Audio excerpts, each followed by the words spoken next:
مسلمان انگریز کے خلاف آزادی کے لیے کوششیں کر رہے تھے اور اس کے ساتھ جہاد کر رہے تھے ہندوستان میں، ان کے متعلق مرزا قادیانی کیا کہتا ہے سنیں۔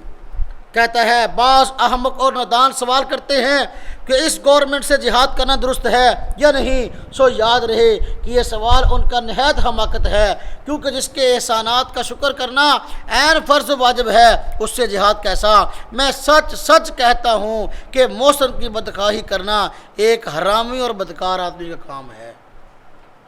اس کی کتاب ہے شہادت القرآن صفحہ 84 اور روحانی خزائن کی جلد نمبر 6 اور صفحہ 380 پر یہی عبارت موجود ہے۔ اب آپ دیکھ لیں، ہمیں حرامی اور بدکار کہا۔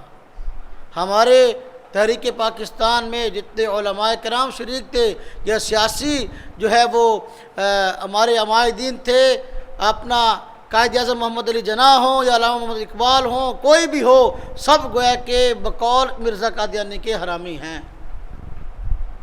اس لیے ہم آج بھی یہ بات کہتے ہیں، حکومت وقت کو ہمارے ملک پاکستان میں جتنے حالات خراب ہو رہے ہیں، جتنے بم دھماکے ہو رہے ہیں، جتنے ملک دشمن کارروائیاں ہو رہی ہیں، تحقیق کر کے دیکھ لیں، انڈیا کے ساتھ پنگیں بڑھائی جا رہی ہوں، انڈیا کے ایجنٹ یہاں سے پکڑے جاتے ہوں یا بیرون ملک کے ایجنٹ پکڑے جاتے ہوں، ان کی پیچھے پشت پناہی کرنے والے اور ان کے ساتھ تعلقات بڑھانے والے، یہاں تعاون کرنے والے قادیانی ہیں۔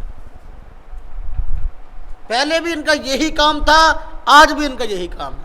کیوں؟ مرزا قادیانی کی بنیادی سوچ ہی یہ تھی کہ مسلمانوں کو کمزور کرنا ہے، تو جو ملک اسلام کے نام پہ بنا ہے اس کو کمزور کرنے کے لیے قادیانی کون کون سی سازشیں کر سکتی ہیں، اس کی یہ عبارات پڑھ کر آدمی فیصلہ کر سکتا ہے۔